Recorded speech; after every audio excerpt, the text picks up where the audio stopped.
Hello বন্ধুরা, আজকে চলে আসলাম গার্ডেন বাই দ্য বে। এখানে আসলে সব কিছুই আছে, তার মধ্যে অন্যতম একটা জিনিস হলো চিড়িয়াখানার মতো সব কিছু লোহার তৈরি কিছু প্রাণী। আসলে দেখতে মনে হবে যে জীবন্ত, আসলে না, এগুলো জীবন্ত না। দেখুন, কেউ কি বুঝতে শেকশিয়াল পারবেন এগুলো যে লোহার টাইগার। তৈরি? সবগুলো আমি প্রথম দেখে মনে করছি, ভয় পেয়ে গেছি যে এগুলো কী রে ভাই, এভাবে সাজিয়ে গুছিয়ে রাখছে। বলুন তো এটা কি? এই যে মহিষ, কুমির, তারপর কি আছে, এটা পরেরটা হলো পান্ডা, ও মা গো, সাপ। তারপর সাপ। আসলে অনেক সুন্দর এগুলা। বিশাল অনেকে বড় ছবি সাপ। তুলতেছে, আমিও ছবি তুলছি আর পাশাপাশি ভিডিও করলাম। ওই যে দেখা যাচ্ছে মেইন, এটা কি? অনেকগুলোর নাম আসলে আমার জানা নেই। এটা মনে হয় হরিণ।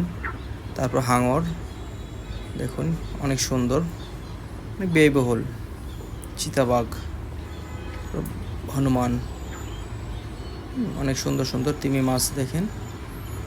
অনেক ভালো লাগলো আসলে এই জায়গাটা দেখার বাকি ছিল। বাদুকেরা। লাস্ট একটা বানর দেখেন, আমি তো প্রথম দেখে মনে করছি এটা যে হনুমান। জীবন্ত মনে করছি, বান্দর। তো না, এটা হলো লোহার তৈরি। ধন্যবাদ সবাইকে, আসলে অনেক সুন্দর এই জায়গাটা। যদি কেউ